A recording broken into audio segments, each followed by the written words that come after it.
Nile Evans has been keeping audience laughing for nearly a decade, with his hit show Wildin' Out, Celebrity Hip Hop Squares on VH1, and many, many more. We're jumping into this conversation, trying to figure out what's at the top of success, and here we go.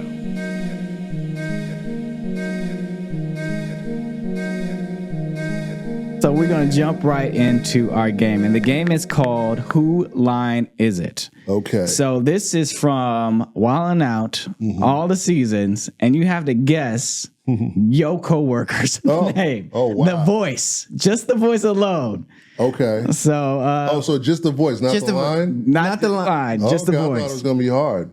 If it was just the line, I'd have been like, oh, okay.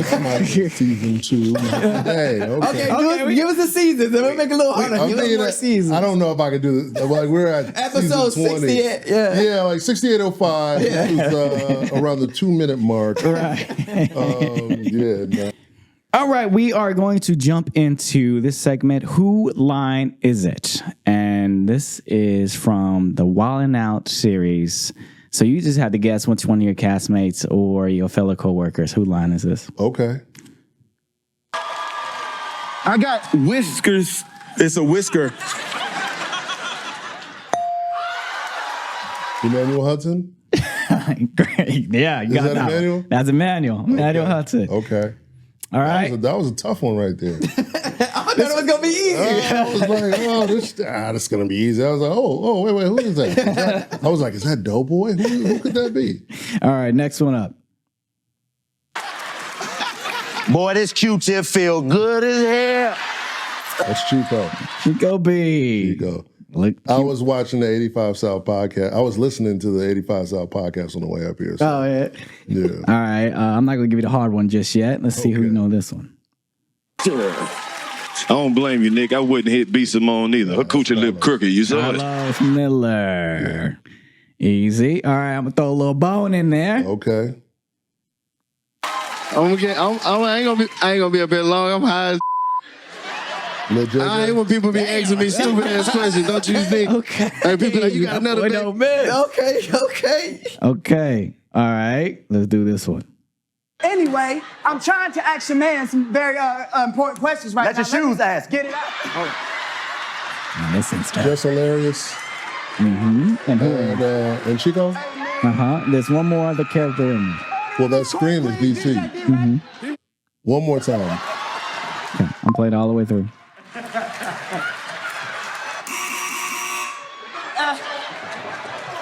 Shoe!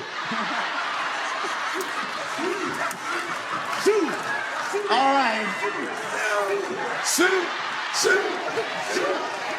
Well, it's a lot of people screaming. All right. There's one character in there. Wait, one from the top. From the top. Okay, from the top. Here we go. You got how many you got so far? Anyway, You got all of them right. ask your man some Yes. very Yep. important questions right Let now. your shoes ask. Get it out.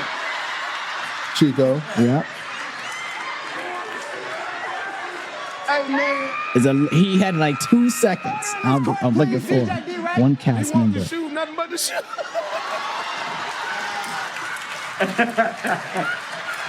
Is that DC? Javen. Javen. Nobody knows Javen. Nobody knows Javen. Javen got played, man. Javen had one great episode. Javen Cannon. Javen. They was clowning the shoes. They hit him with them shoes. Javen's my boy. He's a good dude. He's hilarious. But all right, last one. This should be very easy. He's very well known. I am Jada Thoughts. DC on the fly. I really don't want to do the same boots SpongeBob had out. The Krusty Krab. He didn't show up in many episodes, but we got to get Jimmy back in. oh my God, Javen. I was like, who is that? I've been knowing Javen since he was 6 years old. Wow. Oh, Javen came here. Javen came here to do podcasts with Demi Lobo from Power 106. I know they had their stunt on the radio, and then they try to spin it off to do their. They're still doing it. Yeah, because they was here last month. I think 2 months ago. Oh yeah. Javen, he's a talented kid. He's a jack of all trades. He Yeah, has to figure out what he wants to do. Well, big facts. speaking of jack of all trades, you writer, producer, showrunner, executive.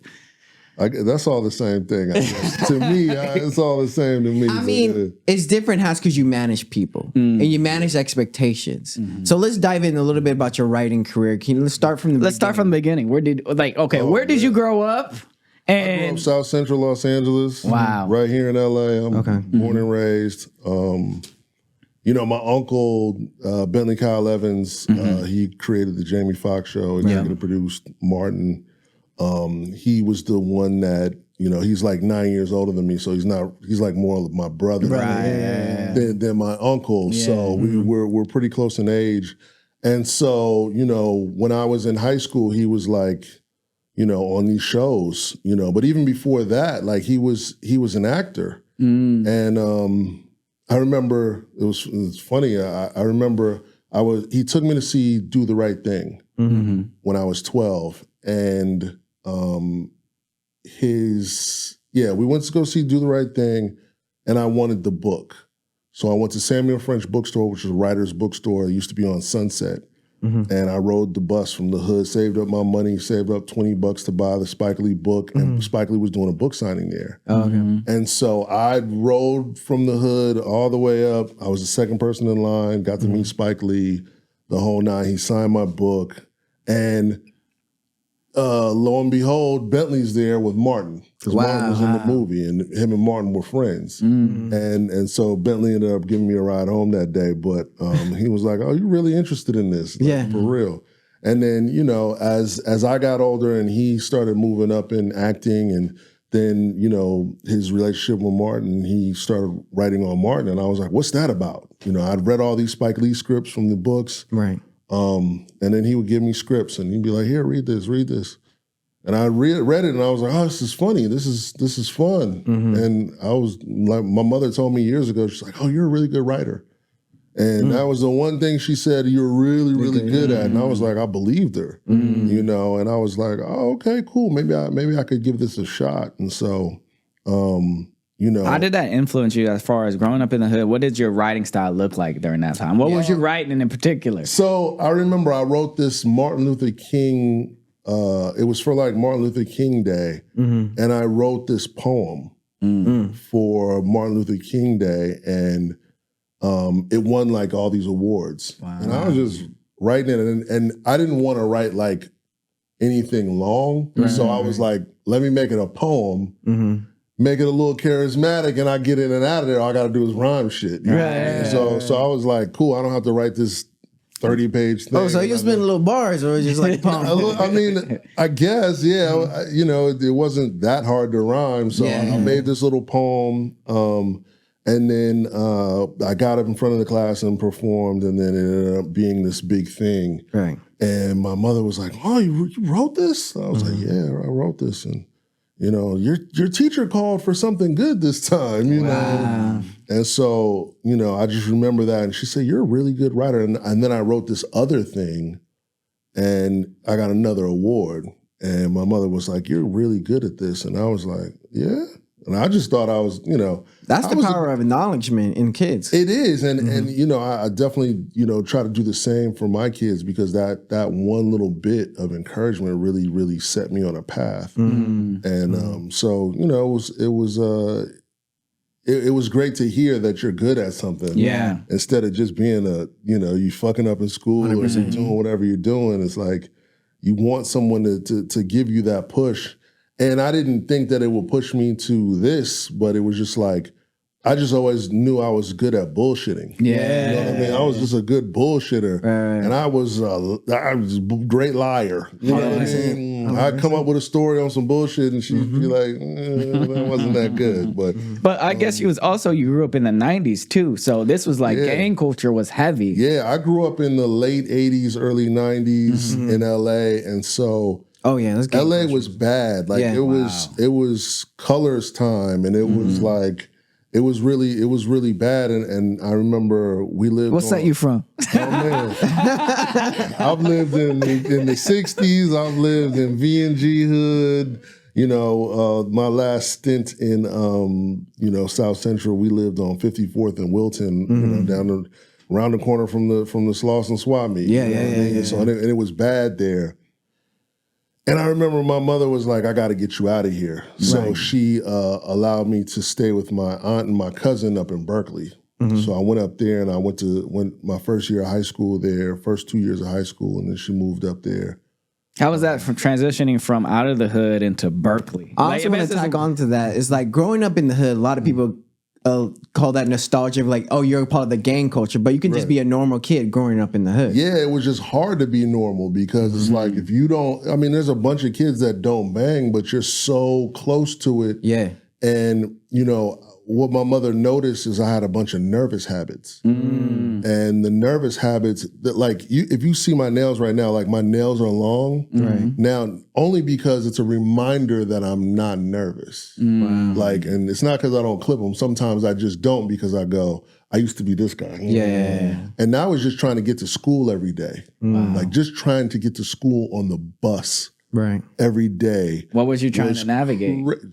The niggas that are jumping on the bus. All the gangbangers. I mean, they get on and they sweat you and snatch your chains and take your shoes or take your backpack or just run your pockets. And, you know, and not to mention, you know, fights and all kinds of just, you know, gang warfare. It was like I don't think people understand unless you really lived in it.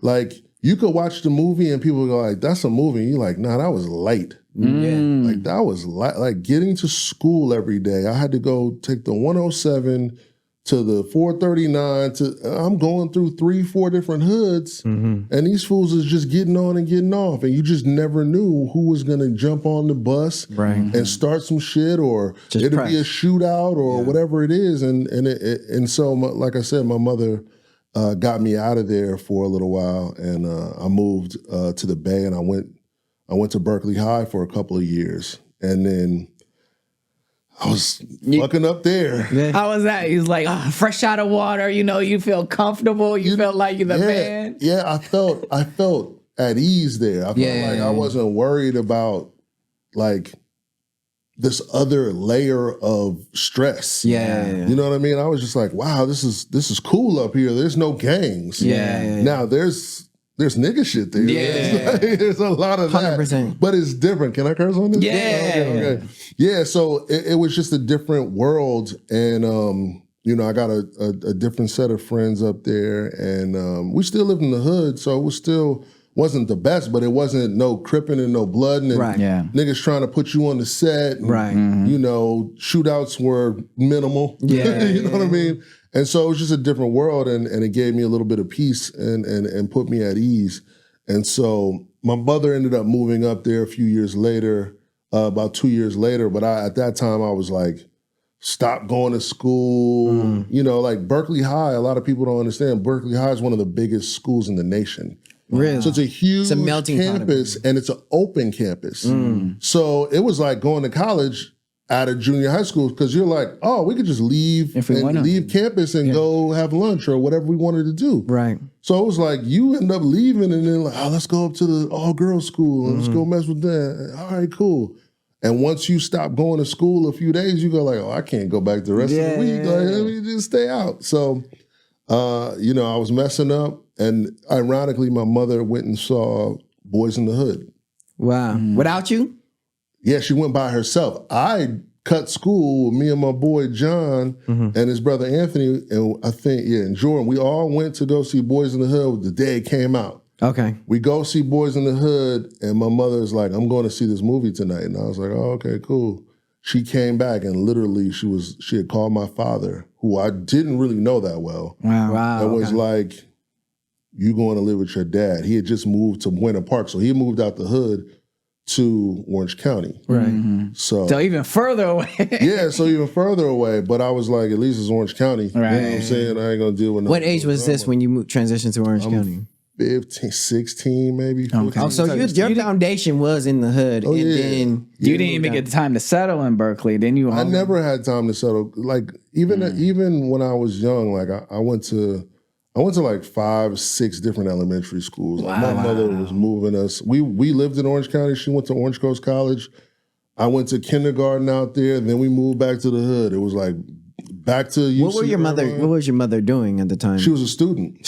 Okay. She was a student, so she was just trying to get her life together. Nothing in the entertainment industry. No, nothing in entertainment. But she just was like, we're moving, and it was just a constant. So for me, moving wasn't a big deal, right? And so I ended up moving in with my dad in Buena Park, and then I finished high school out there. I ended up doing 5 years of high school. 5 years? I had to repeat the 9th grade. But I was young I was 13 going into high school. Oh, okay. So I wasn't like, I was 18 graduating. Yeah. So I wasn't like, but I ended up getting a chance I didn't start playing basketball until like, my second or third year. And then I started playing ball, and then I got an extra year to play ball. So it was great.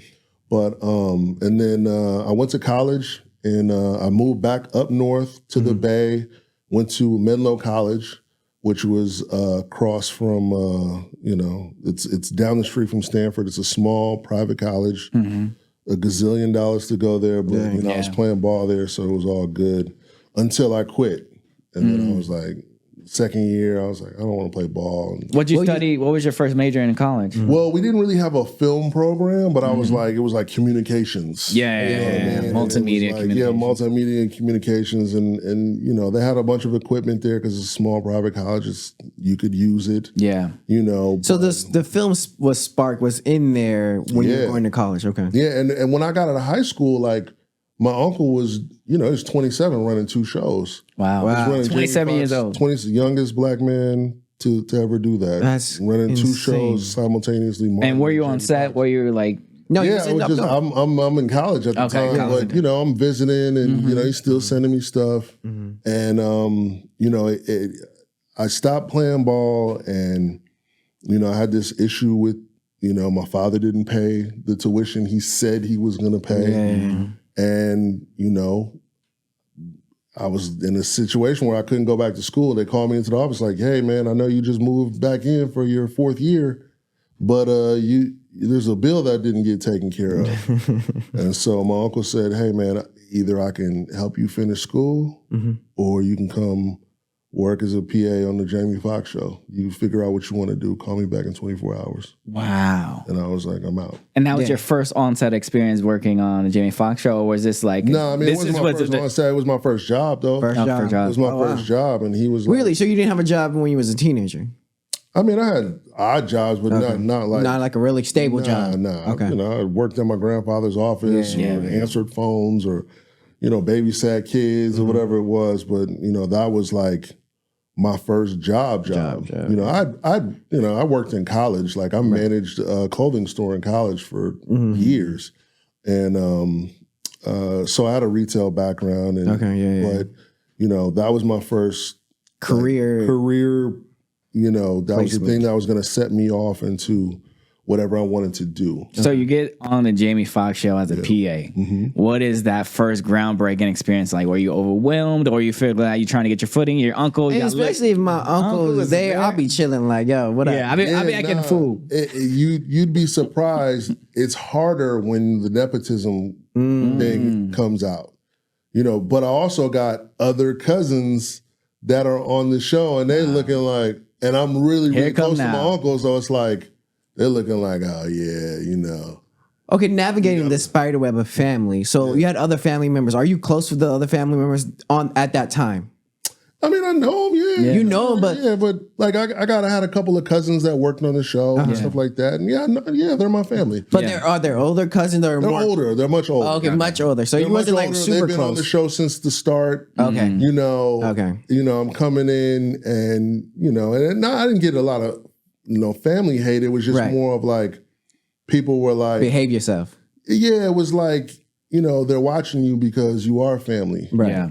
So you really got to be on your job, and they're gonna act like, you only got this job because, and I don't care. Right. Yeah. I go, that's how life has been worked for years. Generations. I mean, white people have been getting jobs for being white. Yeah. So why not us? You know what I mean? And they've been hiring their sons and daughters and uncles and aunts and cousins and friends. And that's just how this business works. Yes. So I feel no shame when people talk about nepotism because my job is to do the same for my son or for my daughter or whoever. Yeah. I'm trying to bring everybody in because that's just the duty that you kind of have when you're in a position, So I try to bring as many people as I can, usher as many careers, and give as many starts as I can because my uncle gave me a shot, Right? You know what I mean? So it's just one of those things where you just got to feed the system the same way. But I tell people all the time, man, I don't feel my son. I was like, my son just turned 18. He's like, I didn't get you a job on one of these shows. He's like, well, I don't know if I want to do it like that. That's my boy. Get the entry level. I said, let me tell you something. I showed him a couple of emails from people, Wyoming. Hey man, if 100%. there's ever a chance that I could possibly just, I said, and you live in the house with me. Yeah. Yeah. And 100%. he don't have no family. He doesn't live in this area. I said, so I need you to go get a job. And I want you to understand what it's like to not work around me. And then when you see and then I go, have you ever seen my show? Yeah. It's pretty fun. Yeah. You know what I mean? Look, I worked at Dunkin' Donuts. It's like, Right. 17. You know what I mean? Like, and I'm like, bro, like, let that nepotism thing go, man. You get in where you're supposed to get in. 100%. You know what I mean? And take off from there. Let that be your foundation. And then you build on top of that. Yeah, So you build on it. 18, you're doing Jamie Foxx show. How long you were on that show, and how long did it Well, actually, I'm like 20 at this point. 20 because we in college. Yeah, Right. I'm college, so I'm 20, 21 at this point. And Jamie young too, and Bentley young. Yeah. So all y'all Yeah, kind of pretty having music. fun. Oh, let me tell you something. The Jamie Foxx show was lit. Are you kidding me? Every Friday was a tape day. Right. I mean, it was like a huge party. We'd all go like after party at Miyagi's or whatever it was up on. Yeah, like old school stuff. Like it was always a rap party, And People making money back then in the 90s yeah, too. are you kidding me? And it was like, What's Meth Red's on the show this week, and such and so is on the show this week, and you're just like, oh, this is crazy. Like it was a hell of a time. What's one experience that you can share that you say like this is a typical Hollywood scene? You know? Man, Yeah. okay. Meth and Red come do the show, and I'm their PA. And they're like, you want to smoke? And I'm like, and I don't smoke weed. Right. But I have to. Of course. With them. Yeah. So, I blow one with them and shit. I'm like trying to not inhale. Not calm. And they're like, and then I'm walking through the office, they're like, I'm like, no, I was in there with them. I wasn't smoking. Yeah. So, but, the crazy thing was, this is a crazy Hollywood story. Like, we all go to Miyagi's. It's Method Man's birthday, right? It's Method Man's birthday, and I think that's the same night Bobby and Whitney show up. Wow. So Bobby and Whitney are there, and Meth and Red, Bobby and Whitney. Was Jamie there too? yeah. So Jamie like hosts the and so we all Because Jamie go was do- at the top of that when he was on the show. So we everybody all know go him. do karaoke at Miyagi's. Wow. Right? So that's kind of what we used to do sometimes. And so you got the whole show there, and Bobby and Whitney are there. And this little white girl goes up and she sings I Will Always Love You. Yeah, of course. Of course. And Jamie walks up just like the Taylor Swift thing, like, yo, I'm not gonna let you embarrass this lady with her song in her face. Whitney, can you please come up here and just give us just one little riff? Right. The whole place goes crazy. Karaoke. Bobby's like, yeah, just go on. Right. Man, she goes up there and rips a hole in that place. Wow. It was, I literally called my mom, like, I was like, yo, you're not gonna believe Whitney Houston singing right in front of me. I'm like, Right. Yeah. and it's flip phone days. There ain't no ain't camera no phones. recording. No more I'm like, oh recording. my God, you gotta listen to this. Right. It was just, that was a crazy Jamie Foxx. I mean, listen, I can't even go into the archives of The Jamie Foxx stories. show stories, but they're legendary though. But I mean, just experiencing that as a young man, I think that's like experiencing Michael Jackson. You know, yeah, it at the was- height of her career. It was amazing. It was just like, it was like just, there were just so many unbelievable moments that you're just like, wow, I got a chance to see that or be somewhere where like no one would ever believe this if it wasn't in the news or something. Like there's no Instagram at the time. There's no like, I can't share this. Yeah. I'm just like, all I can do is tell this story on a podcast. You know what I mean? Because there's no pictures of it. There's nothing of it. But it was just an unbelievable moment. Now, your first IMDb credit was consulting producing. Oh man, I don't even go on IMDb. Oh man. Check it out, IMDb, Nile Evans. Now, tell us break it down for the audience. What is consulting producing and how do you get that credit? All right, so I'll tell you what a consulting producer is sometimes. Okay. Consulting producer with air quotes is you're a writer. Okay. But they don't want to pay you as a writer. So they call you a consulting producer, which means you're writing, but they're not going to pay the WGA. And you're not going to get any residuals, and you're not going to get all the benefits of the Writers Guild because you're just you're a producer. You're not a writer. Right, you're consulting on. So you're consulting and you're consulting words. Right. You're a writer. Yeah. And that's just how the business gets around it. Like if Wildin' Out was a Writers Guild show, which I wrote the original script to the original actual pilot script. Right. Welcome to Wildin' Out, blah, blah, blah, blah, blah. I wrote the original script. Me and Nick wrote the original script, and I go, there was a script. Yeah. So why is that? Because is it like a reality based show? They're gonna have to pay a lot of money in residuals. Okay. And they don't want to pay that out. And that's from the studio system? Yeah. Okay. Before we get into that, that's a whole nother thing. we about to get into that. So I want to also dive in from. You go from Jamie Foxx show. What is your first inkling of experiencing the producing life? You say, okay, this is what producing actually is. Or what's your first producing credit or your first producing experience? I mean, I worked as a PA off and on and then I went on the road with Nick. So I went on the road with Nick. Okay, wait, how did you meet Nick? So I met Nick through my Uncle Bentley, and Bentley and Will Smith were going to partner up and do a show for Nick. Okay. And so because Nick had his own thing, all that he was becoming a Nickelodeon star. Yeah, I met Nick. He was just turning 17, and so Will's bringing him around. My uncle's bringing me around. We're the two young guys there, and so he relates. I'm like big bro to him. So.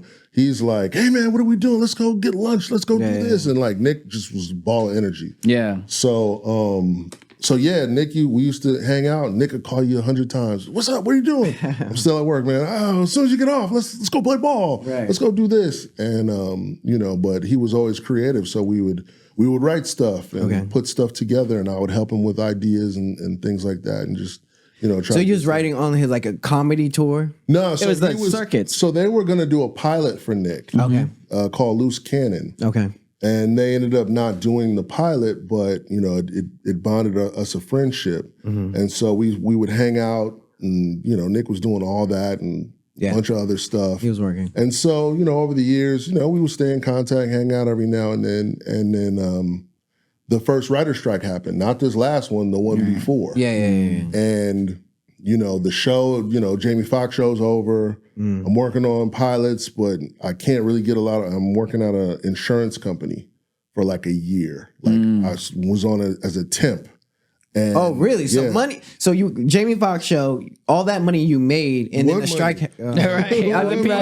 I'm a PA. I'm not making no money. Like I'm checking it. Like I can't. You know what I mean? Like I can't save none of that. Right. Like, did you have an apartment at the time, or you was living with Bentley? I was living with Bentley for. I lived with Bentley for a long time, and then I was living with my girlfriend, and and then I had various. Okay, wait. We got backtrack a little bit. Dating in the 90s, but dating in the 90s. Give us a little bit. Give us a little taste. First, people to realize the Gen Zers, you had to walk up to a female and actually see a woman. I was gonna say not female, a woman, and actually get their number and ask them out on a date, and then you got to take that date to another date. Absolutely, like so it was a process, and I think that was one of the things that I learned in Berkeley. Right.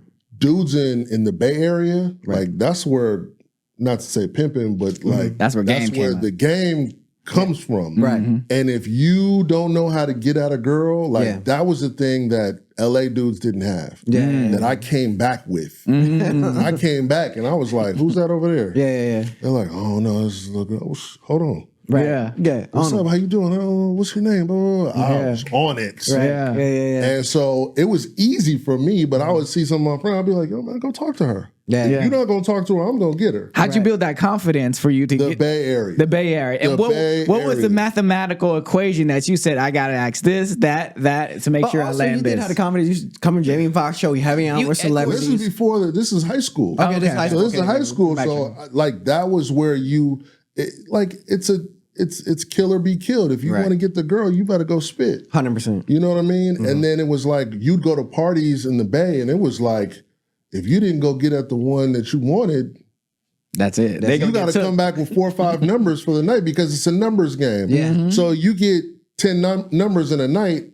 Only 5 might be real numbers. Right. And then 3 might really feel you. And then maybe 2 might be a real situation. You know what I mean? So it was a numbers game. So you up there, you spitting at everything moving. Right. And so that was what I learned in the Bay. Like the Bay was It's cold. With game capital. Charisma. Let me tell you something. And that first phone call, what was that situation like? Oh man, and you had to put everything Because you had to on go the through line. bypass You the mother and the father who picked up the phone. Can I speak to such and so? And blah blah. Oh yeah, how you doing? Yeah, I met you at blah blah blah. Oh yeah, what's up? Da-da-da. Man, it was a whole thing. You had to put your whole life on the line. Right. 100%. It was like 100%. I don't even know how people could survive that. Like these new cats nowadays. Yeah. I'm like, Man, you wouldn't listen. have been able to survive because you actually had to go. Write her number down, put it in your pocket, and call her. Yeah. It wasn't no like, I'll send her an email. Yeah, a text it was, message or a let DM. me call you. Right. I gotta dial the numbers. We gotta have and then we gotta have a conversation. And hold it. And hold the conversation, and then try to figure out where you're gonna meet up again. Right. And that was like, man, that was everything. But I got a lot of confidence out of living in the Bay with that, and that was you know, when it comes to pitching or when it comes to, you know, just having some sort of stage presence, which I have to really teach a lot, you know, on Wildin' Out, like it really helped me. You know what I mean? Because I tell people all the time, I say, man, I remember I told my son, I said, man, you guys don't know you ain't got no game. And I said, go talk to that girl. Yeah. We're at one of them little food things. Right. And he said, I was like, let's see how this goes. Right.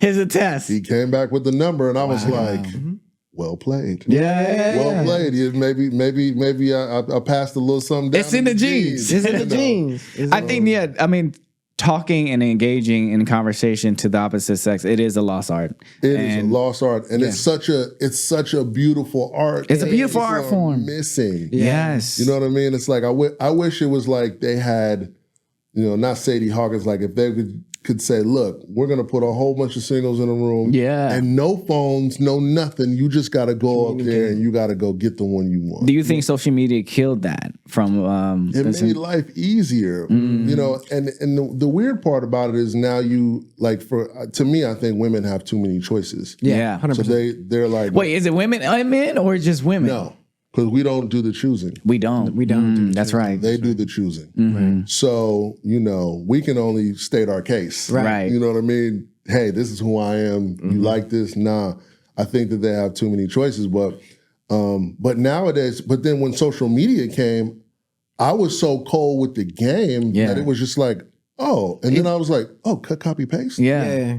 Black Planet comes out. Yeah. My AOL. And As soon as I figured that out, I was like, I'll never have a alone night. You know what? I don't believe in toxic masculinity. I believe that there is masculinity and then there's toxic people. yeah. Okay. And you can try to blend that into, like, there are toxic women and toxic men. So I don't think that there's toxic masculinity. I think that some men are more traditional than others. And some men were raised differently, and some women respond to a very traditional man. Women do respond to Andrew Tate. Yeah. And so some of the things are way off, but some of the things he says, I'm like, yeah, that makes sense. Right. You know what I mean? It's like you can't, like, I tell people all the time, I don't like Trump, but I like his financial ways. Yeah. I don't like Dave Ramsey's politics, but I like his foundations of what he does. There are things that you like. You don't have to like everything about somebody. Right. But Andrew Tate will spit some knowledge and I'll be like,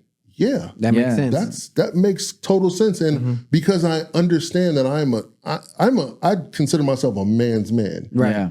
So, and I believe in some of the traditional stuff. Now, I'm definitely flexible. Right. Yeah. But I'm also like, I got to stand on who I am as a man. Yeah. Like I'm writing a book that about being a grown man. It's called 100 Essential Things That Make You a Grown Man, and be out in probably in the next 6 months. Oh, wow. But it's all about what a man, I can't say should be, Yeah. but What the values are. yeah, like the values of a man. Like there are certain things men should and shouldn't do. Give us one essential rules that what values. Give us your top 5. Okay, top 5. You know, people might 5? need to write this down and get the game. Okay, top 5. I think the best one for me is, and I don't usually say you shouldn't do something. I just go, but it's like men shouldn't drink cocktails through straws. Like that's just something that I feel like you shouldn't do. Like, what do you look like? Like, I mean, unless you don't want to get your lip gloss messed up or something, you know what I mean? You know, every man should have 2 suits, a black suit and a blue suit. You never know when you got to go to a funeral or a wedding. You know what I mean? Have art on your walls. You know, like if you're 30 years old, you shouldn't have posters on your wall no more. Like you grown man, you know, have some candles in your house. Have feminine products, a variety pack in your bathroom. So you don't have to run out and get none, or she has to feel like she got to run out and get some. Always be prepared. Have a white wine and a red. You know, these are just little small things that that's just house stuff. Right. You know what I mean? And you should have these things. Like, Are you teaching your son that as well? I'm trying to. You know, I'm not trying to press too much, but I'm trying to show as an example. Like, exactly. if like my son is very keen on art, but he's just a real artistic kid. But he sees that all of the art in our house, like I wanted my house to look like an art gallery. Yeah. I was like, frames. It's everything is nice and neat, and I had them professionally hung, and it's not, you know, 2 different frames. It's just, my house looks like an art gallery. That's what I wanted it to be like. That's beautiful. And so, you know, you should have matching dishes. Why? And I tell the story about my wife when I first met her. We're having dinner, and she has 2 different. We're eating off 2 different plates, and I was like, "What is this?" And I was like, I said, "You mind if I go in your kitchen?" So I go in there, it's just random dishes. It looked like a swap meet full of dishes, right? And so I was like, "Yeah, I'm trying to get out of this dinner, because she wasn't the best cook at the time." So I was like, I'm trying to get out of this dinner, so I'm joking. Let's just go out for dinner, but. I feel like if you're going to criticize something, be willing to fix it. Yes. So the next day, she had a box of Crate and Barrel, brand new set of dishes, silverware. That you bought for her? Yeah. Yeah, I mean, that's just what you do. As a man. You know, as a man, there are certain things. Take an initiative. Man, absolutely. You know, and I don't, like, my whole thing is like, you gotta stand on some of these manhood things. Yeah. You can't, certain things you just can't waver on. You know what I mean? It's like, you know, be open-minded to certain things, but stand on your foundations. It's okay. Right. Like I think that the toxicity is when people are trying to manipulate your manhood. Yes. You know what I mean? And they're like, nah, you should be open to this and open to that. No, I don't have to be. Right. I'm okay with this. As long as I'm not oppressing you, I'm okay. Right. You know what I mean? Right. So you just live your life with your core set of values, and I'll live mine, and I'll listen. And maybe at some point I might have a discussion, and I might think, let me come with my own discovery. It'll be mine, you know, and that's, you know, it is what it is. Yeah, let's go back to the career. We trying to stick to Hollywood. We haven't got to the studio we can rock an hour out on that. Like, I'll come back for that. All right, so Oh no, go ahead. Let's go back to navigating career. Wait, I want to go. Let's jump into you working with Nick. You fine. Short Circuits. Is there? Oh yeah. As a producer, you produced with Nick Cannon. Yeah, so that was like a spinoff of it was a sketch show spinoff because in the early years of Wild 'N Out, we used to do sketches. Right. So we used to open up with a sketch. Midway through, we do little sketch bumpers and stuff like that, and we sometimes end on a sketch. And so we always wanted to make that a bigger thing. And so Nick pitched to the network, I want to do a sketch show called Short Circuits. And so that's what that turned into. Yeah. Now, did I ever get greenlit? Or? Yeah, we did either 1 or 2 seasons of that. Oh, wow. Maybe we did a season. I can't remember. And this is your EP credit, your first EP credit? Or? No, I wasn't an EP on that, but I ran the room. Okay. I was I think a co-EP. I was a co-EP on co-EP that. on that. Okay. I think I was a co-EP on that. And this is 2000. Oh man. 7, 3. Nah, it's maybe 7. 7. Okay. Maybe 7. Yeah, 2007. And because we had already been doing Wild 'N Out. Yeah. And so about 2007. Yeah, it was fun. We did great sketches with Afion. We got Kevin Hart. We got stuff that's online. Like, man, there's one of the most funny sketches, and it's really short. It's called "I'd Hit That." That's crazy because the Key and Peele came right after that, and they were dynamic. Yeah, Key and Peele, they did their thing, but they used the Dave Chappelle format. Yeah, that's what they did, which was super smart. Yeah. So they were very successful. Short Circuits was Wild 'N Out was before Short Circuits. Yeah, Wild 'N Out was before Short Circuits, and then Short Circuits was more of our bigger play of sketches. So take us back to Wild 'N Out, the first introduction of Wild 'N Out. What was the pitch look like? Yeah, what does the development process look like? Oh man, so from pitch to development. Mm-hmm. So Nick calls me. He's like, "Yo, man, I got this idea of what we're gonna do with MTV because the MTV executives were like, yo, you're hosting everything for us. Like, you got to bring us something. Just we've got to figure out something to do with you." And so we had, and I'm his assistant at the time, like just the road manager, So I'm just flying on the wall in this meeting, and so he's like, this is our play. He calls me in the middle of the night. He's like, we're going to do Whose Line Is It Anyway with black people and hip hop. And I was like, that ain't. That ain't it. I thought we was going to do a sitcom or something. Right. Yeah. Something more traditional. And he was like, nah, this is what we're going to do. And like, you just got to trust Nick because he's always going to lead you down the right way. Right. And so he was like, meet me tomorrow. And we all met and we wrote it up. And we wrote up these games and workshopped a few of the games with a lot of comedians, Chris Spencer, a lot of these guys that everybody knows in town. And, we kind of put it on its feet and then went and shot. Well, you didn't go to the studio system. You just went and shot it yourself. Nick was like, I'm taking $100,000 of my own money. Wow. I was like, we're going to the Comedy Union. Talked ends into, ends still looking for that money. Shout out to Ends Mitchell. I love you, brother. We shot it at the Comedy Union with Loon was the host. Kevin Hart was in the pilot. Wow. He was a cast member. Wow. Straight up. Yeah, he was just Kev. That's crazy. He had done Soul Plane, but it hadn't come out. And then we got the green light. They wanted. Well, we sent it to. Nick sent it to MTV, and they were like, "We love this. Let's do a real pilot, like a real one. Like, we'll spend the money." And then by that time, Soul Plane had come out, but it had that janky release because it got bootlegged. But Kev was still a star, so Kev was actually the team captain for the pilot. And and it was we shot the pilot at the old Prince Glam Slam Club downtown, and we shot it, and then it was like edited it up and sent it up, and then they ordered 8 episodes. Wow. So let's pause right there. In a development package, let's put on like our teacher hat now. What do you look for in a development package when you're going out to pitch? What I guess you can go back to you can come to the future in today's market. Yeah. In today's market, now it's like you just put together a pitch deck. You know what I mean?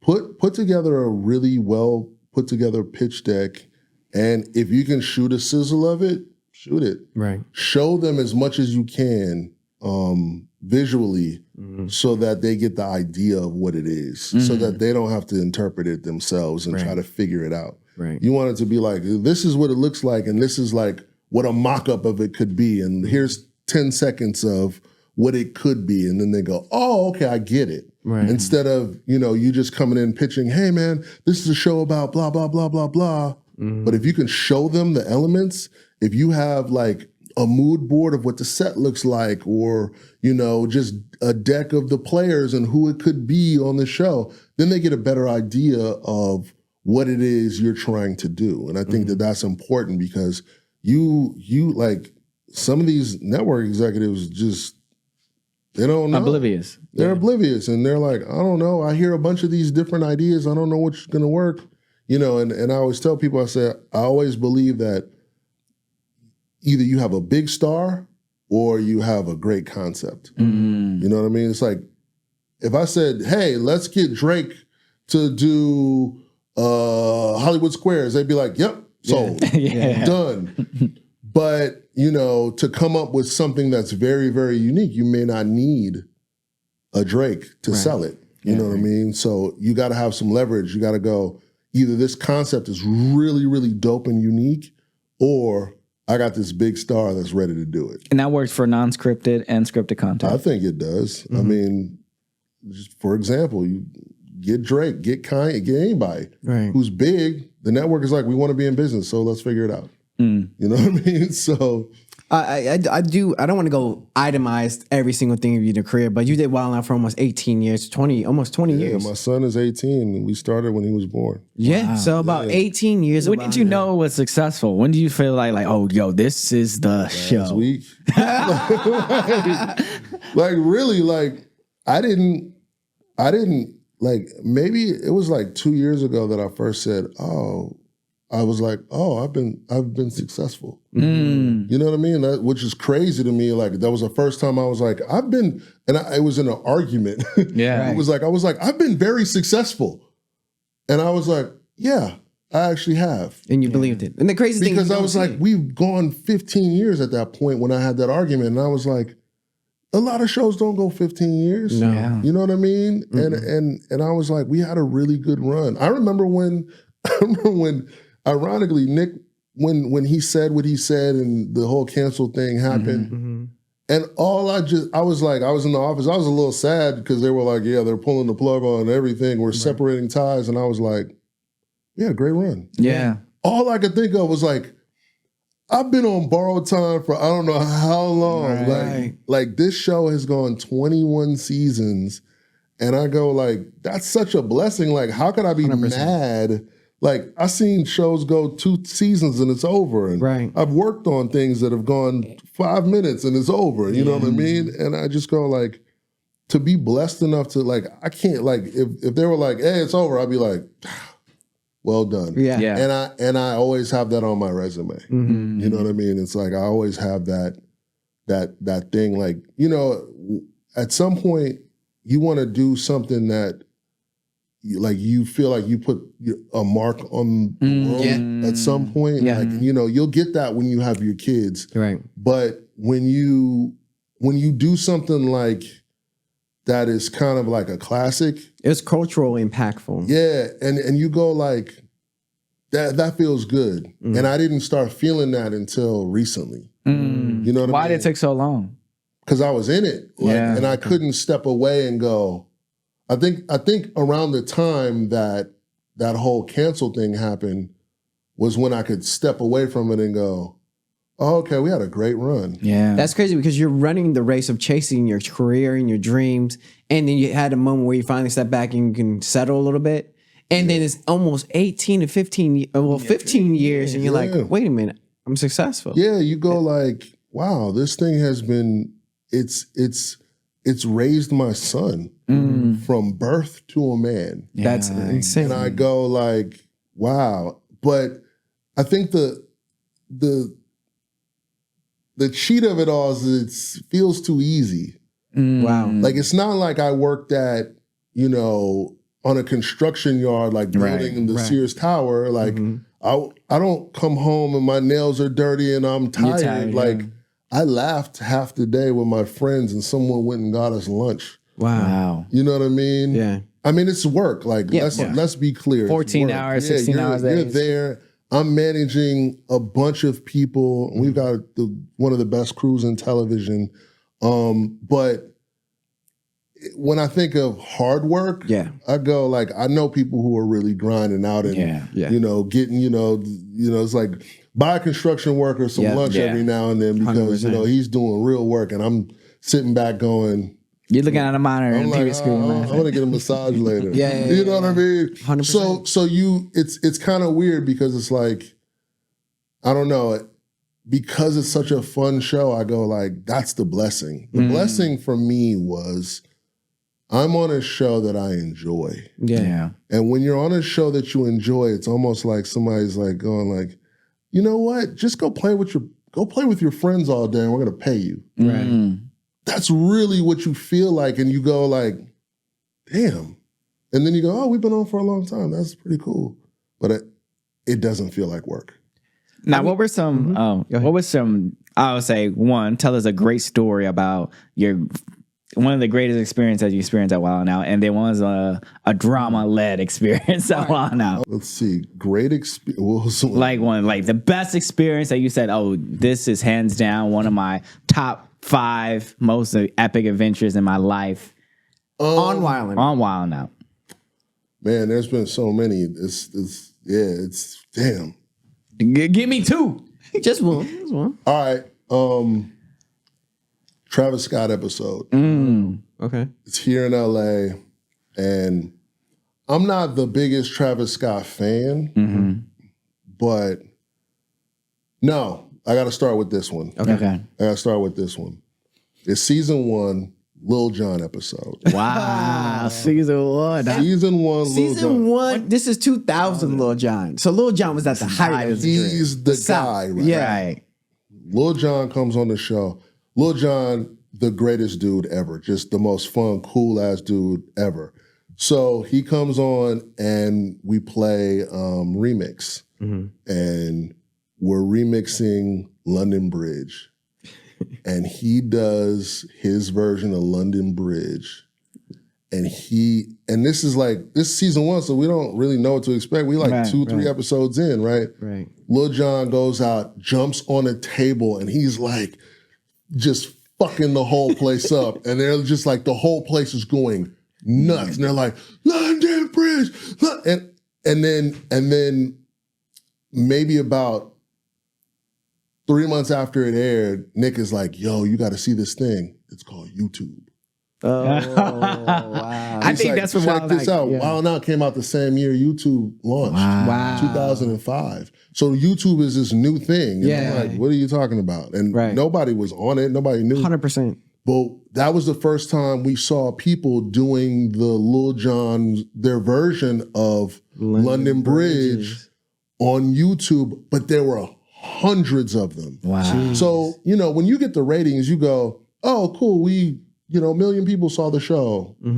But when you can see the people reacting to it, it's a different experience. Culturally moving people. It was just like, you got these little white kids in Nebraska and they're just like, and you just really see the impact of the show. And that was like one of the coolest moments that I've had on the show. And then the Travis Scott episode. All right, Travis Scott. Because Travis Scott comes out, and I didn't know Travis Scott is kind of a weirdo, right? Like, great dude, but he was like, let's get a pic, right? And I'm like, oh, okay.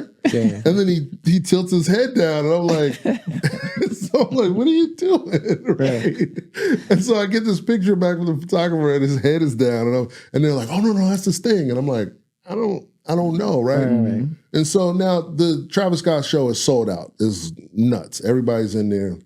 But he comes out and does, what is it, Goosebumps? What's it called? The song? Yeah, the song Goosebumps. He comes out and rips a fucking hole in the stage. Like, I'm talking about, like, I want to say, like, they had him, like, he was, like, crowd surfing and shit. Right. Like, it was so ridiculous, the energy in that room, that I was just like, I was like, this is unbelievable. Jesus. It was just unbelievable that he and I didn't know that he was such a big artist. Because at that point, I'm like, I'm a little older. I'm like, I ain't keeping up with no Travis Scott. Right. You know what I mean? Nowadays, I'm like, who are these young dudes coming on here? Little Swifty? Who is that? You know, I don't know.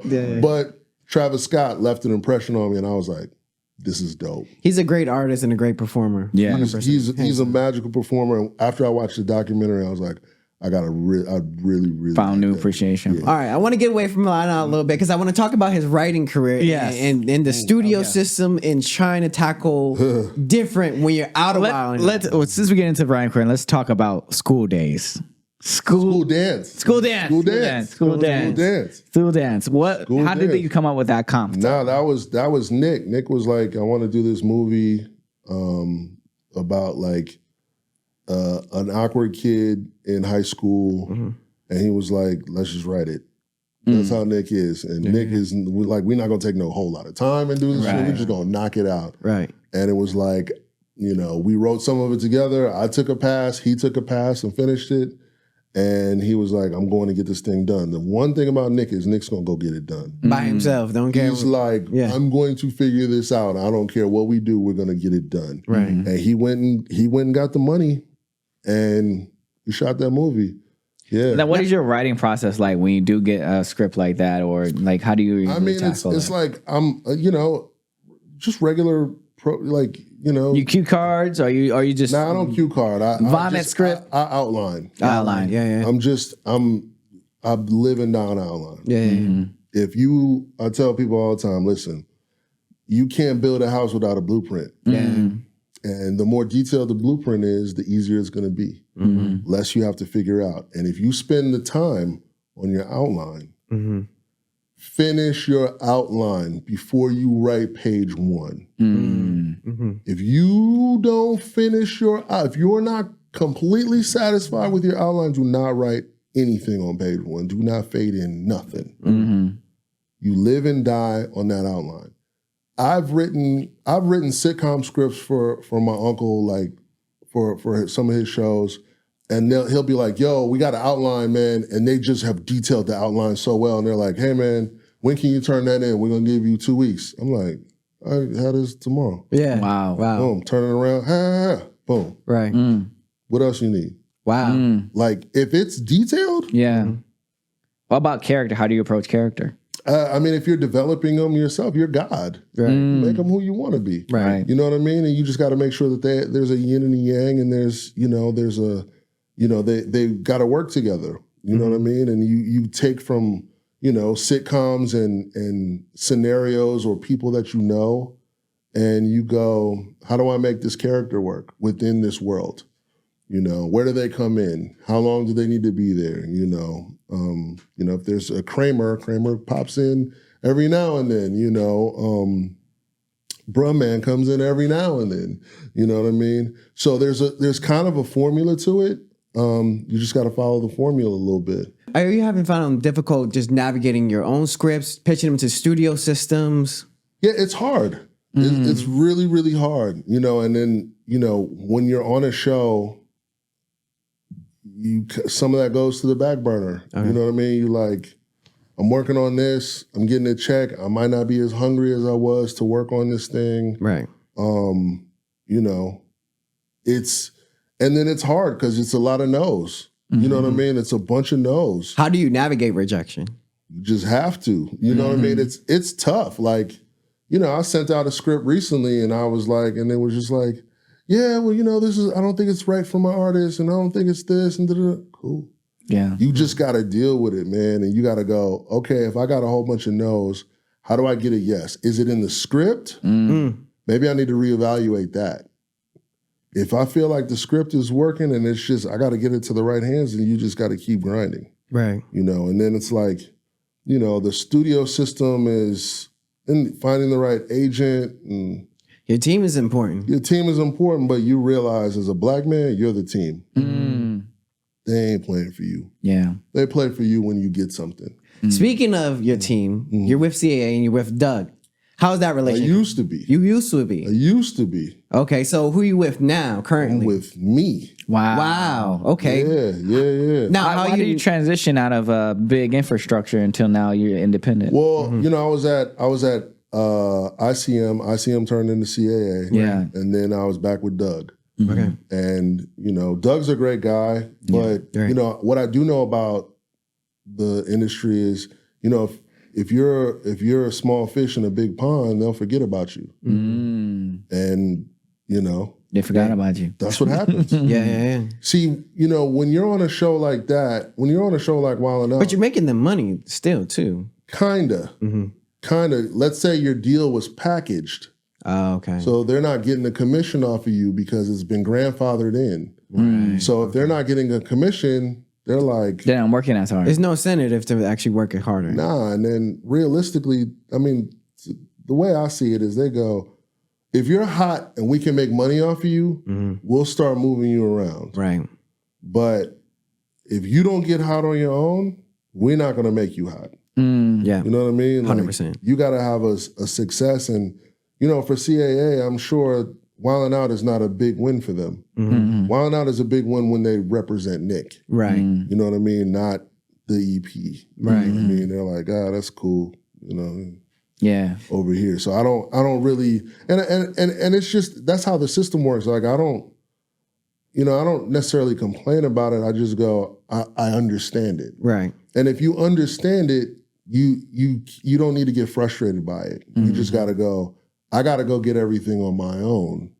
And I hope one day I get to the point where the system works for me. Speaking of the system works and how you're navigating, getting into these doors, these infrastructures, and bypassing gatekeepers. And plus, you have almost 25 years of relationships. Yeah. And relationships are everything. So, if I need to call somebody at BET, I can. When we started Wild 'N Out, there was no Instagram. Right. So I couldn't DM Charles King or anybody, and now I could do that and get a meeting. Right. You know what I mean? They see who I am, and okay, okay, well, talk to my office. I can do that now. There's a lot of connecting that's happening now, especially with social media now, that happens. And so, it's a different time. It's just getting to the right people, Speaking of technology, what do you think about ChatGPT and our new found writing partner? I think it's... Have you used it? Have you used it? I've used it. I haven't used it. I used it to, it was like an example, to see how an outline could be done quickly and easily. And I was like, that thing doesn't have a soul. No, yeah. It doesn't have humor. It can't craft a joke. You're always going to be needed for that until they can capture your wit somehow, and then you could license it and be like, plug in my plug-in, plug in the Kevin Hart plug-in. You know what I mean? Until then, it still doesn't have any soul, and you're going to need that. And so, ChatGPT can give you facts, but we're really turning into the Terminator's world, because this is taking jobs away. This is about to. Our industry is shifting just because our culture is shifting in general. Because you walk into Target, there's automatic ATM machines. I avoid all self-checkouts. I boycott the self-checkout. Oh, so you're the person that know technology whatsoever. Stand in line.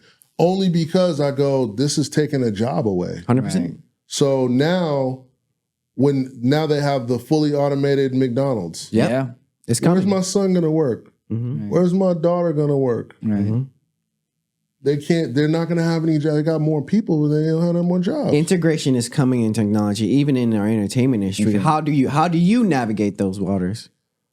Listen, I hope to get out before it really succumbs to everything. You know what I mean?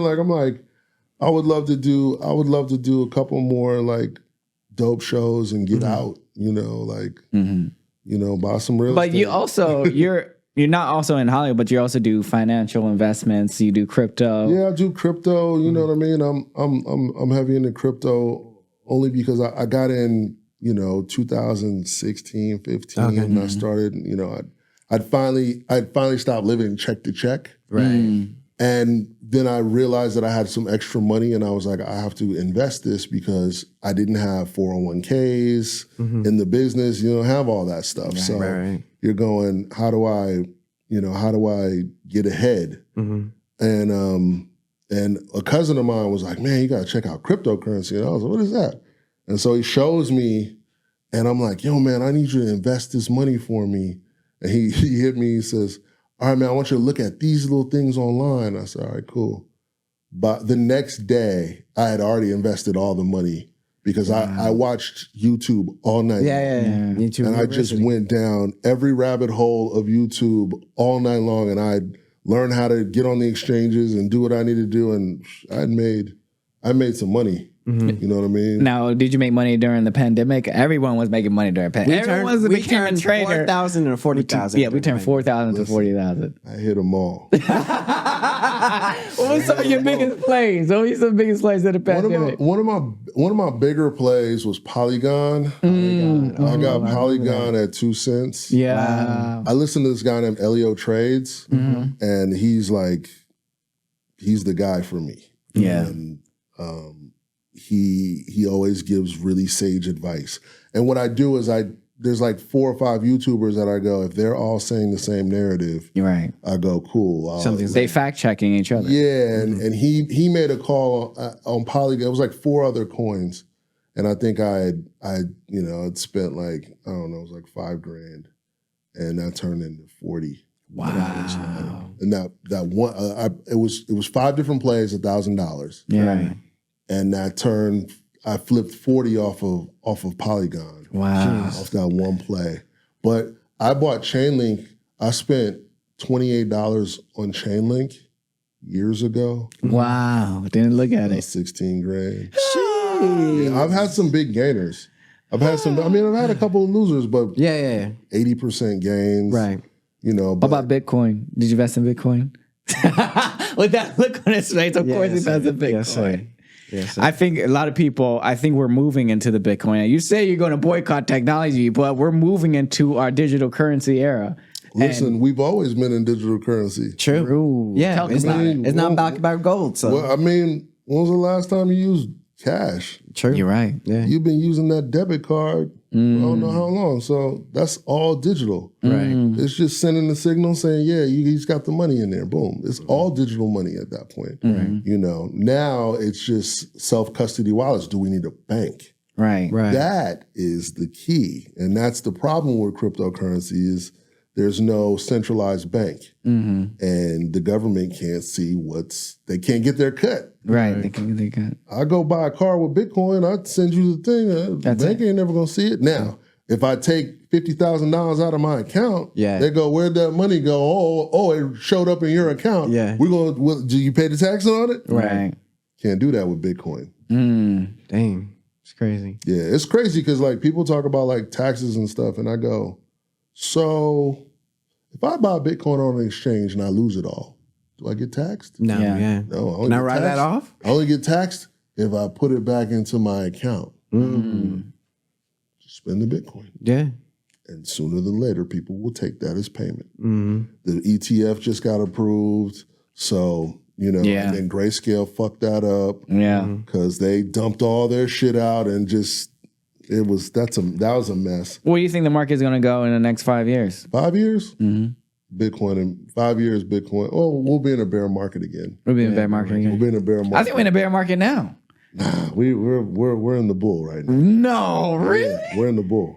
Disney dropping, all these big companies. Only thing Crypto market. Crypto market for sure. Crypto Not market. that Bull market. Well, Bitcoin had a major fall in last 3 years because it was at the height. I remember it was at 100,000. It's a cycle. Right. You get 2 years of bull, 2 to 3 years, 4 years of bear. I've been through 3 cycles. So now I know when it's in the bear market, you scrape the bottom. When everything is dropped down and everybody's panicking. How do you keep it cool when you see that number going down? Because I've been through it already. I've been through it. Once you've been through it a couple of times, it takes you to have to go to jail a couple of times to go, okay, I know what this is now. in the bear market, it was just like I took every little small thing that I had, and I was like, "This, I'm buying some more of that. I'm getting some more." You double it down, baby. I'm getting some more of that. Because and then I don't know if you guys do any staking. Man, stake it. Yeah. You might get 17%. You might like Solana is like 12% or something, or Polkadot's like 17% staking. So you get a reward. Like I don't know, I'm probably getting $35 a day. Wow. On Polkadot. And that's just at this price. Right. When Polkadot goes back to $25 and I'm getting $125, $200 a day, like that's crazy. How did you learn all this stuff? It's just through YouTube. YouTube University. YouTube is the best teacher 100%. you will ever. TikTok, all that. Like I learned a bunch of financial stuff, like Section 179, all these little tax rules. TikTok, and I go, stop looking at the big booty chicks on there. Change your algorithm. Change your algorithm to finance, hustle stuff. Yes. And you'll start going, oh, this is how you make money and keep money. Oh, you start listening to them little Warren Buffett sayings and stuff like that. Like I just watched this thing today. It was like, yeah, man, if you go to work, you get taxed. Like people who do strongman stuff and go to work, they get taxed at like 24%, 34%. Wow. Really? If you let your money make money, you get taxed at like 14, 16%. Wow. This whole game is built on how much tax money you can save. Right. That's it. But it takes you to make some money to be on the other side of it. 100%. When you're not on the other side of it, like that's when you make money, that's when you turn into a Republican. Because you start going, I paid a lot in taxes. Yeah. Or you start going, hold on, why is my money going to this? Right. That's when you really start looking at it. Right. You know what I mean? When you make, I'm gonna cut you off real quick. I'm sorry. When you made your first check, what did you do with your money? First Big check. First big check? First big check. Made that investment. Okay. Like that was, I mean, they would come over time, but like I think I got one that I was like, okay, I have extra 50 grand. I was like, oh, that's crazy. I've never had 50 grand before. Right. And this ain't that long ago. You know what I mean? Yeah. I say it, you know what I mean? And I was like, oh wow, like I got paid for this thing and I still have this money left over. And I was like, okay, now I gotta really make a move with this. Because what you realize is go buy a house as soon as you can. Right. Go start putting your money back. Make your money make money. Yeah. If you can do that, you will win in this lifetime. Buy assets. Fuck these shoes. Fuck all of that. If it's not going to make you money, don't buy it. Like you guys invested in this. You guys are going to make money out of this. This is a good business. Yeah. This is fucking smart. But I just go, how much money did I waste on dumb shit? Yeah. And I could have been buying an asset. Yeah. So true. Like if you can put your money, your savings, and savings is trash in the bank. Yeah. You got to put it into something that's making money because it's just depreciating. Yeah. Oh my God, that's the biggest thing. You'll have money sitting in the bank. I have friends that are like, yeah, I saved all this money for a down payment. I'm like, you haven't invested 10% of that? Right. You haven't done, like, what? It could have flipped easy. And then you realize it's just knowledge. People don't have that.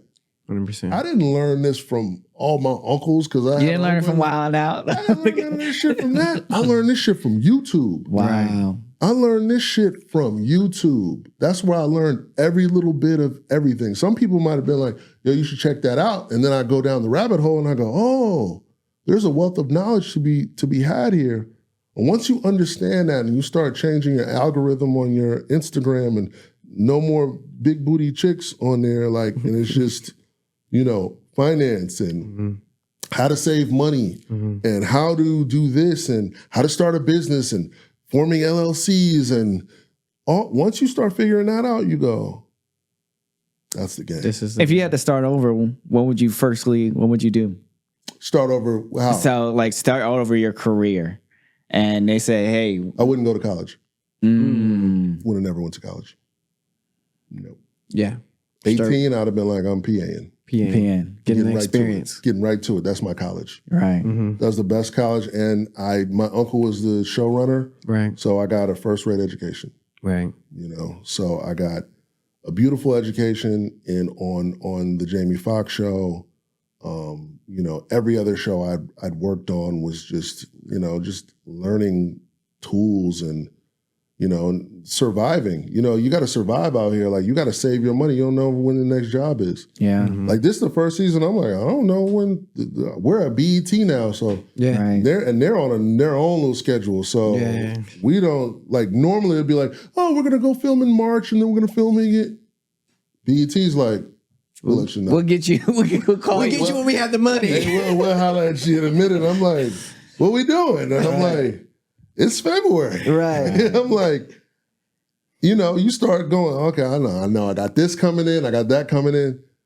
BET's like, yeah. Speaking of let the you know. inconsistencies, how do you navigate your career? And like, do you try to like sell shows when you're in a down period or?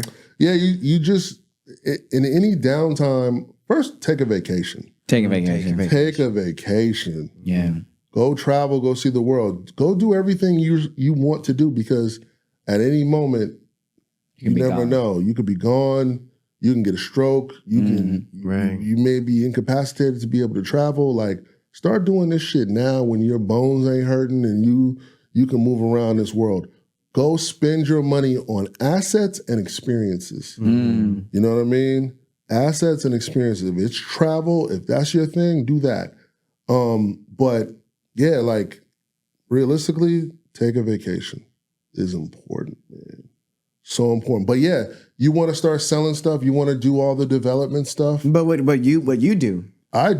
Trying to finish this book. You know, as a creative, you're all over the place. So it's like, Right. one day I don't feel like writing the book. Right. And then I might see something on TV and I go, oh, I got to finish this book. Yeah. You know what I mean? And then one day it's like, you know, I'm working on this thing with a couple comedians now, and I'm like, I don't really want to do this meeting today. Yeah. Then the hard part is like, if you get comfortable and you've never been comfortable. Yeah. And that's a good feeling and a new feeling. And you're like, because you, at some point, you know, all right, I got a wife. She can keep the lights on. Yeah. You know what I mean? Like, yeah. okay, cool. Like, you know, I'm not struggling for money, but I don't want it to run out. Yeah. You know what I mean? And you get to a point where you go like, and then when the show keeps coming and coming, you're like, oh, I don't have to worry. You know what I mean? But now I'm like, I'm at BET and I'm like, I don't know what's gonna happen. So I gotta keep doing stuff. Yeah. You gotta constantly be developing and doing as much as you can. It's also important to have the right type of partner. You said you have your wife that can she's easily the best. step in and She's help the it. best. I mean, you know, I believe in this world. Like, if When two did you incomes find your are better wife? than one, on Facebook.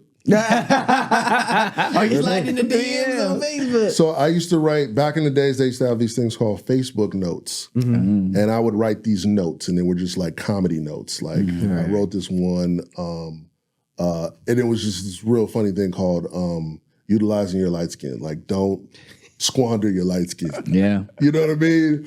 And it was just this stupid note that I wrote, but I would just get all these comments on it. So I would write them every now and then. They were funny. And somebody was like, yo, you should read this dude's thing. It's really, really funny. And then I used to do this little blog called the Gluttony Tour, where I would go to all these little restaurants. And she hit me up and she was like, I want to go to that restaurant. And I was like, oh, okay. Oh, she hit you up. Oh yeah, she came right Took at the me. initiative. Let me tell you something. This is a whole nother podcast. Right. Women don't understand. Like, you're over 40, you're over 30. Stop Like, playing around. you better go get the dude you want. Right. She came after me. And if you're a hunter and you're being hunted, you're not used to that. Yeah. So you're like, oh. Yeah. She's like, no, I got this thing. I want you to come with me tomorrow. Okay. Yeah. I don't have to do any work. Right. I don't have to plan this date. Yeah. I don't have to do all this stuff. Yeah, I already got the tickets. It's all, what? You just got to show up. I gotta show up. That's women like. I could be her. Right. I could be her. And then you can build on top of that. He's like, hold on, I got the drinks, I got the popcorn, whatever you need. And I'm like, oh, that was game. And she, you know, and she's just amazing. Like I can't even go into it. Because she's just, you know, you need a support system. Yeah. You know what I mean? She's, you know, and you got to figure out whether you want to get a creative, if you're a creative or non-creative, because women are competitive and men are competitive too. So maybe you don't want that at home. Yeah. My Is wife she a doesn't- creative? No, she doesn't do anything. She works at Sony.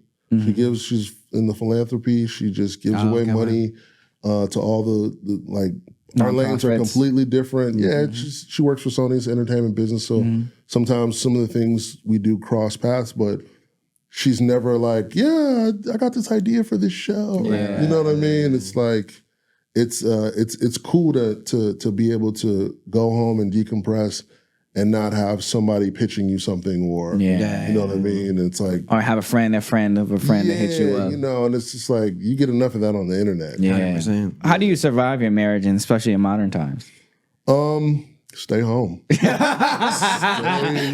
Stay home, man. You know, what you really got to do is you just got to value what you have, you know, and you got to realize what's out there. You're supposed to have what you're supposed to have. Right. Yeah. You know what I mean? And stay there. Yeah. If you find a good woman, she's got a good job, man, let me tell you something. Bro, dudes don't require a whole lot. They don't. Pretty much. But I tell people all the time, man, 2 incomes are better than one. Yeah. Especially if you're a creative and you don't know when your next check might come, and she's sitting there with the steady, and you like, and I don't need none of her money, but I go like, it's there. It's nice. It's there. It's nice. You know what I mean? If I go, hey, can you cover the note? Yeah. It's there. It's not a problem. You know what I mean? So like, you know, in California, you don't need 2 incomes. Yeah. At least y'all got each other. You know what I'm saying? for sure. Big facts. You know, so that's a thing that is, you know, 2 incomes is just always going to be better than one. And I don't know how people like I love my wife, but I go like, do it as a business move. Yes.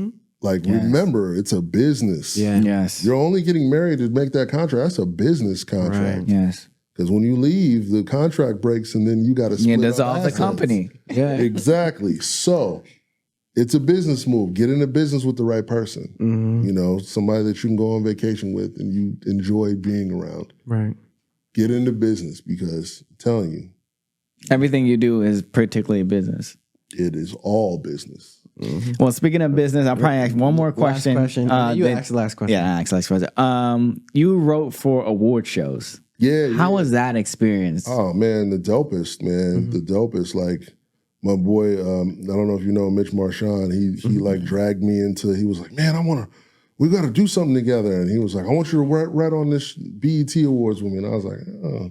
Yeah. Like, all right. But the reason why he wanted me to write is because I used to go on Facebook and I used to murder the awards. Wow. I would go online and be like, oh my God, did you see that? That was trash. And he was like, I got to just get him on the team. Yeah. And then he can't do this to me. And so See what it's like. yeah, and so I wrote on the awards, and like he like ushered me into the Jesse Collins world, which is, I mean, Jesse he produced the Grammys last night, you know, the Oscars, every big award show, the Super Bowl halftime show, like, you know, that's like an invaluable family to be, you know, in with. Right. Jesse Collins is doing so much, and he's just such a cool guy, you know, and like every time he calls, I just know, oh, he got something for me. Right. Man. You know, hey, you want to work on this? Yep.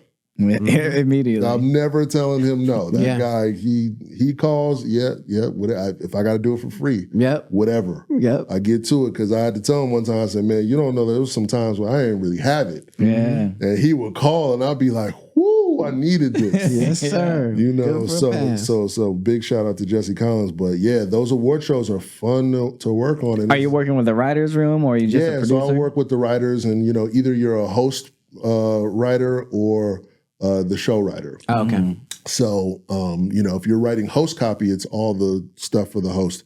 if you're writing for the show, it's more so just, presenter copy and for everybody else around it, and, the bumpers and all that type of stuff.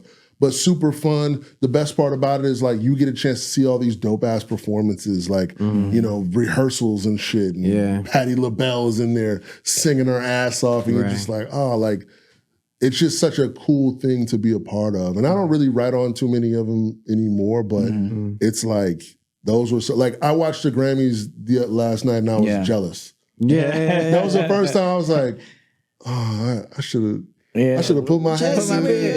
And I'm like, man, I can still write on these things. Nah, but really, really good times, and man, those used to pay for my child support, man. Like those checks would come in, and I'll be like, boom, that was right on time. Right. They were Writers Guild checks, so you would get a residual. Oh wow! So it plays, and then 6 months later or 4 months later, you catch another little check. You're like, oh, yeah, this is nice. Back. Double down. Yeah, so it was definitely a good time. Those were just super fun. Any award show was just fun. And what would you say is your best writing experience out of all your projects that you have done? I mean, Wildin' Out is definitely probably the pinnacle. I love scripted though. I love scripted. Like I loved working with my uncle on Love That Girl. Yeah. We worked on that, and that was so much fun. I love working with my uncle, but I love scripted. I think you're working on a pilot now, aren't you? I just finished a pilot. Oh, finished a pilot. Yeah, just finished a pilot. But yeah, like I mean, Wildin' Out is, like I said, it's a thing that it's like it's work, but it's not. Yeah. So it's kind of like hard, but it's also unscripted. And I didn't realize I was like locked into this unscripted world for a long time. And I was like, and then I remember going to Bentley Studio, and I was like, I miss this. Yeah. And I was like, oh, because I don't do that anymore. Yeah. And I'm like, I got to get back to that. Yeah. But it's storytelling is just fun. Like I don't get a chance to tell stories. I'm coaching more on Wildin' Out than I am, writing jokes and telling. So I'm like, hey, you guys got extra jokes for people when they all right. Cool, You're not being funny. What the fuck? That type of shit. I'm Phil Jackson over there. Instead of being like super, super creative, but and then Nick makes up all the games anyway, so I don't even have to do anything. Right. That boy do a lot. That dude he's workaholic, man. I love him. His work ethic is amazing. The last question is supposed to be the last question, but how do you stop you from being a work addict? Yeah. So maybe about 2 or 3 years ago, I manifested and prayed. I said, I want to be busy as hell. Because I had this idea that busy was everything. Right. And so then I wasn't saying no to nothing. So I was just like, yep, I'll do that. I could do that in between this. And then I got overwhelmed. And I went to my therapist and I was like, I just feel overwhelmed and I just got too much going on. And this is what I asked for. Yeah. And I got it. Wow. I realized you just got to be very specific about what you want, but the hard part is like, then you start praying for the times where you have off and then you're off and you're like itching to go to work. Yeah. Cause like right now I'm like, it's like, I know there's going to be a season, but I'm like, I don't know when I'm in this uncertainty that I haven't been in a while. So I'm like, it's just tough. Yeah. But you're like, okay, I can survive. Right. But you're also like, I want to be working. Yeah. And like I said, I was watching the award show last night and I was like, it'd be nice. I could have been working on that. And then what I did realize is people think that I'm on Wildin' Out all year long. Yeah, they do. Yeah. I'm on Wildin' Out for like a month out of the year. What? That's insane. So people would be like, yo, I just thought you were just there. Yeah. I'm like, what?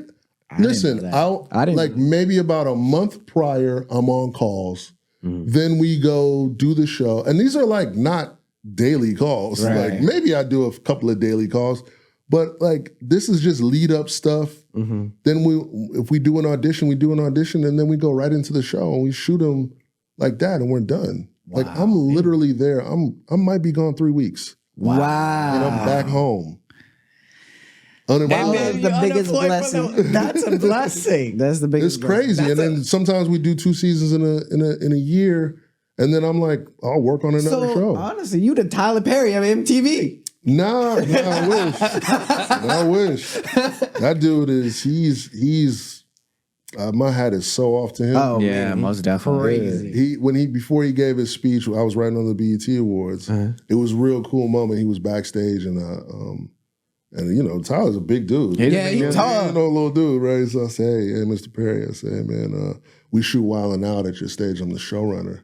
And I said, thank you for that. And he says, I appreciate that. I worked really hard. He said, I built that for you. Wow. And I was like, that was dope. Like, like I built that for all of us. Yeah. Like, and I was like, wow, that was dope. And then he went out and gave that speech, and I was like, oh, this nigga's cold. Yeah. I was like, oh man, like, and then like every now and then, like we'll be like when we were shooting at a stage, like you'd like it was like you seeing Batman. Like that nigga would show up and like peek in and then dip off. And they'd be like, don't look, but Mr. Perry's over there, and you just open that door up and you're like, oh, that is him. And then he's gone. Like, you know, but I don't know if you guys have been down there, but that facility is absolutely beautiful. It's humongous. We was at the Greenbrier one. We haven't been to the new one. Oh, the new one is stupid. Yeah. Let me tell you something. The new one, Crazy. the new one is when you're in awe of him. Yeah. That's when you go, okay, I gotta take my hat off to this dude. Right. How do we catch up? How do we even accomplish what he accomplished? I mean, you don't. Do we build on top of what he accomplished? Nah, you use what he's built to do what you have to do. And he's giving you a playground to be able to do that. And that's what you do. You don't have to, like, you building upon it is keeping it going. Right. You know what I mean? Like, you don't have to be Tyler Perry. Just be you and just do the creative thing that you need to do within that. And like he's built that for all of us. Yeah. And you go, that's dope. You know what I mean? And a black man did that. Yeah. Beautiful. Well, this is my last question. I mean, throughout life and throughout our journey of life, we experience our ups and downs, and, you know, we're always chasing success. We always ask, have you found the pinnacle of success? And is this your top? Is this what you've been looking for since you was a child? Or have you found what you're looking for? Yeah, one day I realized that I had got to my goal and I didn't know. And I just happened to, it was like when I realized that I had called myself, I said, oh, I have been successful at something. Right. But I remember going, oh, I'm here. I'm here at the place that I said I wanted to be. I wanted to be a showrunner. I wanted to run a show that was a cool show that like I loved. And I was like, oh, wow, this is it. Yeah. I'm here. And then it was like, oh, now you've reached stage one. Wow. Whoa. We start all That was over. it. You start over. again. Now you have to find a new goal. Whoa. That's the crazy part. Because it starts over, but you have all this knowledge. You have all this knowledge, but you're still like, damn, I haven't been here in a minute. So now I have to get this new hunger, but I have a little bit of money in my pocket, so I'm not that hungry. Now I got to dig deeper because I don't need it. I guess you're going and leaning into more of your purpose and your reason why. Yeah, you start leaning into like, you start looking at your out. That's what you start doing. You start going, how long do I want to do this? Wow. What do I really want to do with the rest of my days? Because I could do Wildin' Out forever. I promise you. The show is, I love this show. Right. But I could do television forever. You know what I mean? As long as it's not stressing me out. But, you know, just because I love it, you know, not that I have the opportunity. Hopefully I have the opportunity to do it as long as I can. But,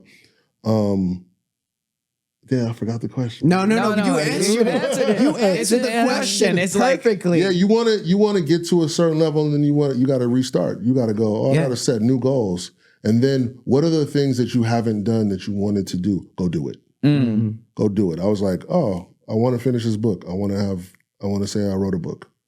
I'm writing a book. I'm not doing it for money. I'm doing it as an accomplishment. If I make money off of it, It's a plus. it's a plus. You know, I started a candle company. I didn't start it to make money. I sold some candles. I made money. Right. I was like, that's the play. Like literally the same thing with Wildin' Out. I remember season 1, we're in there, we're working on games and stuff, and the lady comes by and she's like, oh, here.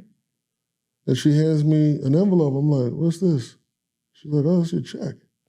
And I forgot that we were getting paid. I promise you, because it wasn't work. It wasn't work. And as hard as we were like, had to work on perfecting these games and getting them to it wasn't work. That's why it's like, it's hard for me to really be like, you know, for your son, you got to be like, I worked hard for this shit. Like I went and I told jokes with my friends and we fucked around and we made some money and made some money. Like, yeah.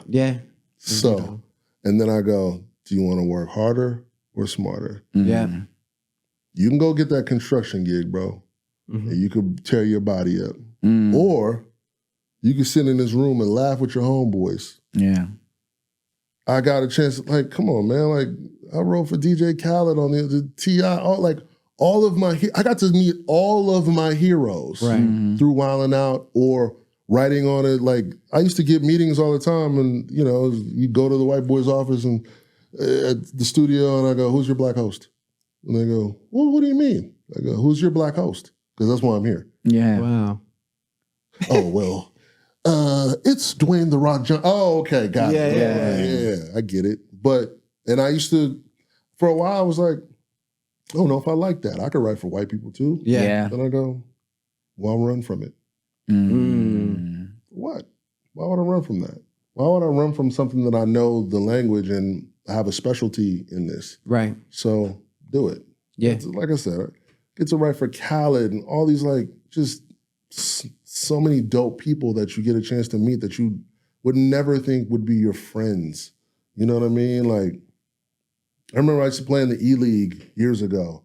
And like, I remember watching Juice and like, I was like, man, these dudes are on my team. Yeah. Like I know these guys for real, but I remember being 16, 17, watching it and being like, yo, them dudes are living the life. Yeah. And now I know them. Wow. And it's crazy. And it's just like, it's like the biggest dream come true, you know? Beautiful. Man, now this has been a great conversation, and I'm so honored that you graced your presence on. Thank you so much. Well, listen, thank you for having me. Sometimes I get to feel important. Yeah, you are my brother. Hey, thank you so much. Now, where can everyone find you? What's your social media? Instagram. Don't look up my son. My son has the same name. It's Nile Evans, Nileevans. I'm about to get my right. everything away, right? My phone number. Instagram. Right. 818. Yeah, you can find me. You can find me. Yes, Yeah, right. Now, thank you so much. Appreciate it.